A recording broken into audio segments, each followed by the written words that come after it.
আমার গোল্ডেন চাপাতির মতো তোদেরও জন্য একটা গোল্ডেন অফার আছে। এদিকে তানভীরের মুখে অফারের কথা শুনে সকলে তার দিকে তাকিয়ে থাকে। তানভীর তাদের উদ্দেশ্যে বলে ওঠে, তোদের 6 জনের মধ্যে যে কেউ আজকে বাঁচতে পারবি, কিন্তু শর্ত একটাই। সুভার বাবা বলে ওঠে, কি শর্ত? সকলে একসাথে বলে ওঠে।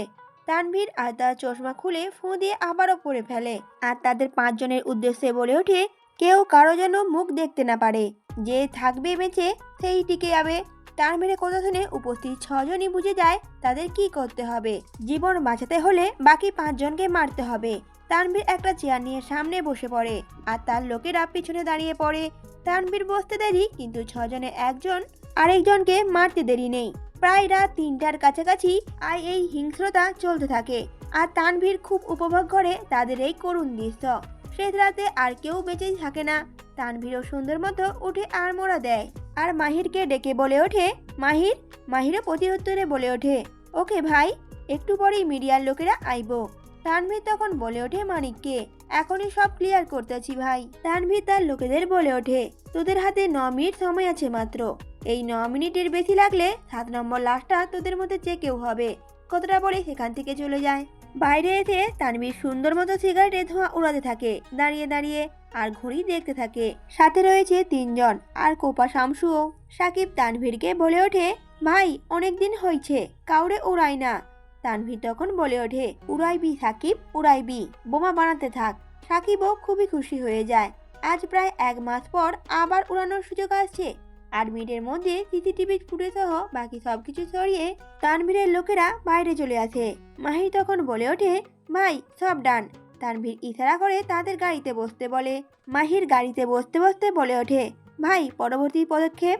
মাহিরের কথা শুনে তানভীরের মুখে আবার সেই চিরচেনা ভয়ঙ্কর হাসি দেখা দেয়। তানভীর বলে ওঠে, এবার আমার পলাতক বইয়ের পালা। বর্তমান রকের হাত ধরে সুভা 8 ক্লাসে প্রবেশ করে আর দূর থেকে সূক্ষ্ম দৃষ্টিতে তার হাত ধরার দিকে তাকিয়ে থাকে তানভীর। 8 ক্লাসে মোট 23 জন স্টুডেন্ট, বাঙালি অবাঙালি ফ্রান্স ইউকে মিলিত মোট 23 জন, আর শিক্ষকও 3 জন। 2জন মধ্যবয়সী মহিলা এবং একজন যুবক বয়সী পুরুষ। তারা 3জনই সুইজারল্যান্ডের নাগরিক। সুভা এবং রিক এসে যে যার জায়গা মতো বসে পড়ে আর ছবি আঁকতে থাকে। প্রত্যেকের টেস্ট একটু আলাদা আলাদা। বিশাল অডিটোরিয়াম, তাই তাদের মধ্যে গ্যাপ ভালোই আছে বলা চলে। আঁকতে আঁকতে এক পর্যায়ে সুভার হাত থেমে যায়। সে রং কিছুতেই স্মুথ করতে পারছে না ছবিতে, কিন্তু তার কোনো চেষ্টার অবকাশ নেই। তবুও আজকে যেন সুভার হাত চলছেই না। হঠাৎ সুভার হাতের উপরে একজনের হাত পড়ে। খুব শক্ত করেই ধরে সুভার হাত। সুভার হাতে মোটামুটি ব্যথা অনুভব হয়, কিন্তু পিছনে ঘোরার মতো সাহসটুকু পায় না সে। চিরসেনা সেই পারফিউমের ঘ্রাণ সুভার সারা শরীরে বিচরণ করছে। তাহলে কি তানভীর এখানে চলে এলো? জড়বস্তুর মতো চুপসে যায় সুভা। সুভার পেছনে থাকা লোকটি এক হাতে সুভার তুলিটা শক্ত করে ধরে, আরেক হাতে সুভার মেয়েধীন কোমর চাপটে ধরে। তাদের মধ্যে কোনো দূরত্বই নেই। এদিকে ভয়ে সুভার সারা শরীর থরথর করে কাঁপতে থাকে। ড্রয়িং করতে করতে তানভীর বলে ওঠে, তুমি আমার এমনই একজন যারে এ জন্মে ভালোবেসে ভরবে না মন। পরিচিত কণ্ঠস্বর কানে আসতেই জোরে চিৎকার দিয়ে ওঠে সুভা। হঠাৎ ভয়ে সেন্সলেস হয়ে পড়ে মেঝেতে। মুখে পানির ঝাপটা পড়তেই পিট পিট করে চোখ খুলতে থাকে সুভা। সকলেই কৌতূহলী দৃষ্টি নিয়ে তাকিয়ে থাকে তার দিকে। তখন একজন 8 মাস্টার মাইকেল বলে ওঠে, হোয়াট হ্যাপেন সুভা? সুভা তখন তাদের ইশারা করে বুঝায় সে ঠিক আছে, কিন্তু তার পানির প্রয়োজন। পানি হাতে পেয়ে ঢকঢক করে সম্পূর্ণ পানিটা পান করে ফেলে সুভা। তারপরে সবাই আবার আটে মনোযোগী হয় আর সুভা চুপচাপ কিছুক্ষণ বসে থাকে। না, এসব স্বপ্ন হতেই পারে না। যেই অতীত থেকে সুভা পালিয়ে বেড়াচ্ছে, সেই অতিথি কি তাকে আবার তাড়া করছে? ভয়ের ঠান্ডা শিহরণ বয়ে যায় সুভার শরীরে। সুভা বাইরে চলে যায়, একটু ফ্রেশ হওয়ার দরকার আছে তার। সুভা বাইরে বের হতেই দেখে সেই বিকেলের গাড়িটা এখনো সেখানেই রাখা। এত দামি গাড়ি কেউ অযত্নে রাখে? পরক্ষণে চোখ গেল সেই কুকুরের দিকে। ক্লাসে যেতে যেতে সুভা শুনেছিল এই কুকুরটি বিশ্বের সবচেয়ে ভয়ঙ্কর প্রজাতির কুকুর। এই কুকুরের ভালুকের সাথে লড়াই করার ক্ষমতা রয়েছে। ভয়ে সুভা আবার ভেতরে চলে আসে। না, আজকে আর আঁকাআঁকি হবে না তার দ্বারা। তাই সব গুছিয়ে ফেলে সুভা। তানভীর যে তার পিছনেই ছিল এটাতে সুভা শতভাগ শিওর, কিন্তু এখনই কোনো রিয়াকশন দিলে চলবে না। এটা দেশ নয়, বাইরের দেশ। এখানে সকলে তানভীর সরকার আর তামিম সরকারের কথাই চলবে না। সন্ধ্যা 6টার দিকে রকি সুভা রোজ তাদের বাড়ির উদ্দেশ্যে রওনা দেয়। পথে যেতে যেতে শুভা বারবার মনে হয়েছিল তাকে কেউ ফলো করছে, কিন্তু না, পিছনে ফিরেও কাউকে দেখতে পায়নি সে। শুভারা বাড়ি চলে আসে আর তারপর যে যার রুমে চলে যায় আর ফ্রেশ হয়ে খাবার খেতে চলে আসে। তারপর সবাই মিলে খোশ গল্পে মেতে ওঠে। এটা প্রায় প্রতিদিনের সিন, খাবার খাওয়ার সময় খোশ গল্পে মেতে ওঠা। তাদের খাবার খাওয়ার এক পর্যায়ে কলিং বেল বেজে ওঠে হঠাৎ। শুভা নিজে তার ফুপিকে বসতে বলে উঠে দরজার কাছে আসে, কিন্তু আশ্চর্যের বিষয় হলো সে দরজায় কাউকেই দেখতে পায় না। পরক্ষণে শুভার চোখ যায় নিচে রাখা একটা বক্সের উপরে। সাধারণতভাবে মাঝারি সাইজের বক্সটি নিচে রাখা, ঢাকনা একটু খোলা। শুভা বক্সটি হাতে নিতেই ঢাকনাটা অটোমেটিক খুলে পড়ে যায়। তারপর বক্সের ভিতরে রাখা জিনিসটা দেখে শুভার শরীর কেঁপে ওঠে। সুন্দর করে বক্সে কেউ কাপড়ে কাপড় পাঠিয়েছে তাদের বাসায়, সাথে একটা ছোট চিরকুটও রাখা। শুভা কাঁপা কাঁপা হাতে চিরকুটটা খোলে। চিরকুটে লেখা রয়েছে, তোকে নিজের হাতে মারতে আমার খুবই কষ্ট হবে। শুভা কাগজটি ফেলে দিয়ে দরজাটা বন্ধ করে দেয়।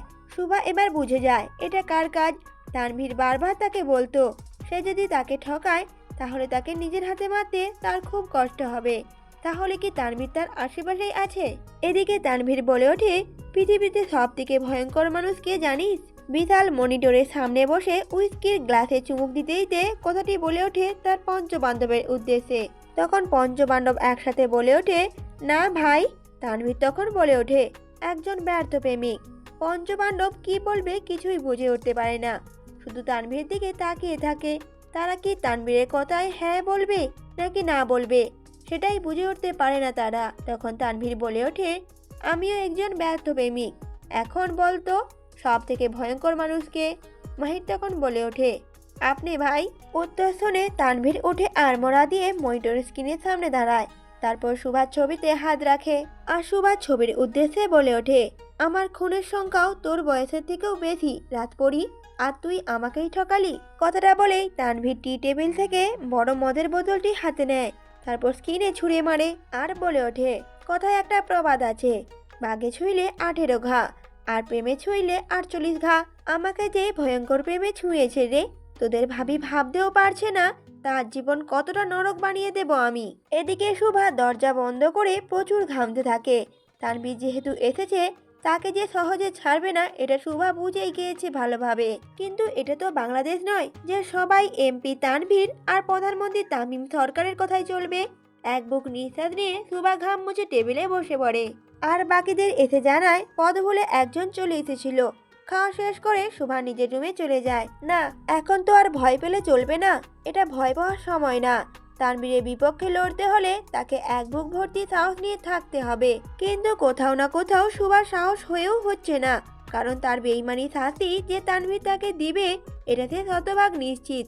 অন্য কাউকে বিয়ে না করার পরও যদি তানভীর শুভাকে দুটো গুলি করতে পারে তাহলে বেইমানি ফলস্বরূপ কয়টা গুলি করবে এটাই ভেবে পায় না শুভা। এসব ভাবতে ভাবতে হঠাৎ বিকট আওয়াজ ভেসে আসে বাইরে থেকে। আঁতকে ওঠে শুভা, মনে হচ্ছে বাইরে বিস্ফোরণ হয়েছে। শুভা ভয়ে ভয়ে জানালা দিয়ে বাইরে দেখার চেষ্টা করে। মনে মনে একটাই সংশয়, শুভার যদি তানভীর থাকে আর তার সামনে পড়ে যায় তাহলে সে কিভাবে নিজেকে বাঁচাবে। শুভা জানালার পর্দাটা সরিয়ে বাইরে তাকাতেই তার প্রাণ পাখি বেড়ে যাওয়ার উপক্রম হয়ে ওঠে। তানভীর যে তার জানালার সামনে গাড়িতে হেলান দিয়ে হাত ভাঁজ করে দাঁড়িয়ে আছে, দৃষ্টি তার শুভার জানালার দিকেই। শুভা জানালাটা খুলে তানভীরের দিকে তাকাতেই তানভীরের মুখে একটা পৈশাচিক হাসি ফুটে ওঠে। তারপর তানভীর বলে ওঠে, কতদিন ভেবেছি শুধু দেখবো যে তোমায়। এদিকে শুভা ভয়ে ভয়ে সাথে সাথে জানালাটা বন্ধ করে দেয়। তানভীর তখন বলে ওঠে, আহারে আমার বউ টেনশনে শুকিয়ে গেছে একদম। তানভীরের কথা শুনে উপস্থিত তার লোকেরা হাসতে থাকে। মাহিতে তখন বলে ওঠে, ও ভাই, ভাবি সাহেব আপনারে বহুত মিস করতেছে। তখন তানভীর বলে ওঠে, আর আমার সারা শরীর ওকে যে মিস করতেছে। এখন বলতো কে বেশি মিস করতেছে? মাহির তখন প্রতি উত্তরে বলে ওঠে, আপনি তো ভাই। এদিকে এতদিন পর তানভীরকে দেখে শুভার আত্মা বের হয়ে আসার উপক্রম হয়েছে। শুভা ভয়ে ভয়ে অন্যদিকে জানালার পাশে যায় বাইরে পরিস্থিতি বোঝার জন্য। পর্দা ছড়াতেই শুভার ভয় আরো দ্বিগুণ বেড়ে যায়। তাদের যে বাড়িটিকে হিসেবের বাইরে গাড়ি ঘিরে রেখেছে, প্রতিটি গাড়ি একটার পর একটা এমনভাবে রাখা যেন পা ফেলার মতো কোনো রাস্তা নেই। আর ভয়ে শুভার সারা শরীর তিত্তির করে কাঁপতে থাকে। কিন্তু না, দমে গেলে হবে না। সুভা নিচে নামতে যাওয়ার আগে বাইরে থেকে মাইক দিয়ে ভেসে আসে তানভীরের গলা। তানভীর মাইক নিয়ে বলে ওঠে, আমার পালাতক বউ, আপনি কি স্বেচ্ছায় নামবেন নাকি আমার স্টাইলে নামাতে হবে আপনাকে? এদিকে সুভা ভয়ে ফ্লোরে বসে পড়ে নিজের মাথা ধরে। তানভীর যে তাকে ছাড়বে না, আর এখান থেকে পালানোর কোনো পথই তার নেই। সুভা এখন কি করবে এসব ভাবতে ভাবতেই হঠাৎ তার মনে পড়ে এমার্জেন্সি লাইনের কথা। সুভা আর 5-7 না ভেবেই ফোন নিয়ে বসে পড়ে পুলিশের নাম্বারে কল করতে।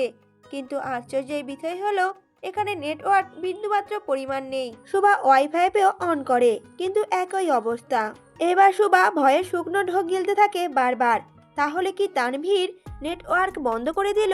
অবশ্য যে পুরো এলাকা জ্বালিয়ে দিতে পারে তার জন্য এসব তো কিছুই নয়। সুভা চোখ বন্ধ করে বেডে বসে পড়ে। আর ঠিক সেই সময়ই তার ফুপি, ফুফা, রোজ ও রকি সবাই চলে আসে। তারাও প্রচন্ড ভয়ে রয়েছে। আশেপাশে বাড়িগুলো থেকে যে হেল্প চাইবে সে অবকাশও নেই। বেশ দূরে দূরে বাড়িগুলো হওয়ায় চেঁচিয়ে যে হেল্প চাইবে সেটাও হবে না। ক্রমশ দরজায় বেল বাজতে থাকে এদিকে, আর তাদের ভয়ও বাড়তে থাকে।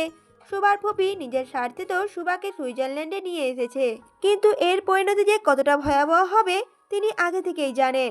এক পর্যায়ে সুভার ফুপি সুভাকে নিয়ে নিচে নামে আর বলে ওঠে, তুই পিছনের দরজা দিয়ে বের হয়ে যা সুভা। সুভা ভয়ে তার ফুপিকে জড়িয়ে ধরে বলে ওঠে, আর তোমরা?